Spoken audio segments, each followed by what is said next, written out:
ఎన్నికల్లో ఊదరగొట్టారు. 10 సంవత్సరాలు ఇస్తాము మేము అధికారంలోకి వస్తే అని. ఇక చంద్రబాబు గారు అయితే 15 సంవత్సరాలు మాకు స్పెషల్ స్టేటస్ కావాలి అని కొట్లాడాడు. ఇదే చెప్పాడు, 15 సంవత్సరాలు స్పెషల్ స్టేటస్ కావాలి, అందుకే నేను బీజేపీ పార్టీతో పొత్తు పెట్టుకుంటున్నా అని బీజేపీ పార్టీతో పొత్తు పెట్టుకున్నాడు. వాళ్ళ మంత్రివర్గంలో కేంద్ర మంత్రులు కూడా అయ్యారు టీడీపీ నాయకులు. ముఖ్యమంత్రి అయిన తర్వాత స్పెషల్ స్టేటస్ కోసం చంద్రబాబు గారు ఎప్పుడైనా ఒక్కటైనా నిజమైన ఉద్యమం చేశారా అంటే చేయలేదు. చేయకపోక ఉద్యమం చేసే వాళ్ళ మీద కేసులు పెట్టారు, వాళ్ళను జైల్లో కూడా పెట్టాడు చంద్రబాబు గారు. ఆ సమయంలో ప్రతిపక్ష నాయకుడు జగన్ రెడ్డి గారు ప్రతిపక్ష నాయకుడుగా ఉన్నంత కాలం స్పెషల్ స్టేటస్ మనకు రావాలి అని ప్రతిరోజు కొట్లాడాడు. నిరాహార దీక్షలు కూడా చేశారు. ప్రతిపక్షంలో ఉండగా అవిశ్వాస తీర్మానం ఏమా ప్రభుత్వం వాళ్ళు ఎవరైనా ఉన్నారు ఇక్కడ?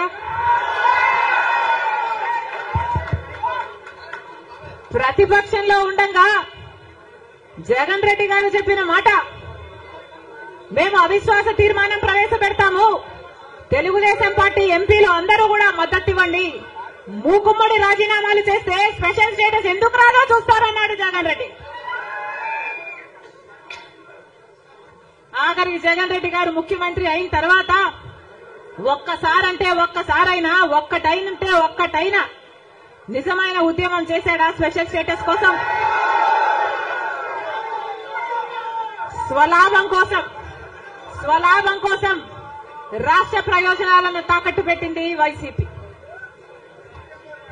ఈ రోజు మనకు స్పెషల్ స్టేటస్ లేదు కదా, కనీసం ఒక ప్యాకేజ్ కూడా లేదు. ఉన్న ప్రభుత్వమైనా ప్రతిపక్షమైనా ఒక్కటంటే ఒక్క నిజమైన ఉద్యమం చేసింది లేదు.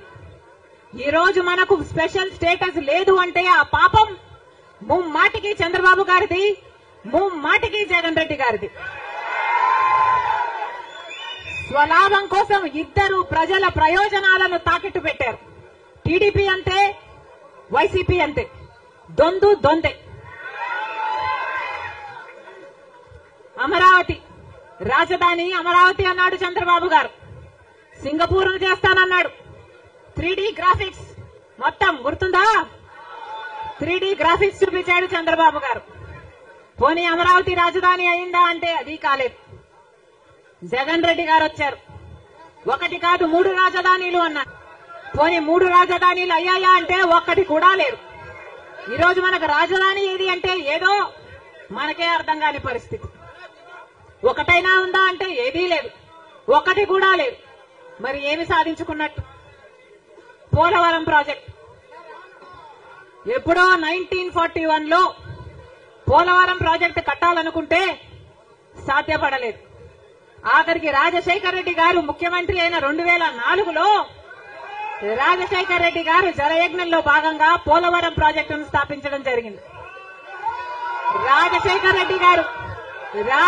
రెడ్డి గారు ముఖ్యమంత్రిగా ఉండగా పోలవరం ప్రాజెక్టు చెందిన కుడి ఎడమ కాలువల పనులు కూడా చాలా శాతం చేశారు రాజశేఖర్ రెడ్డి గారు.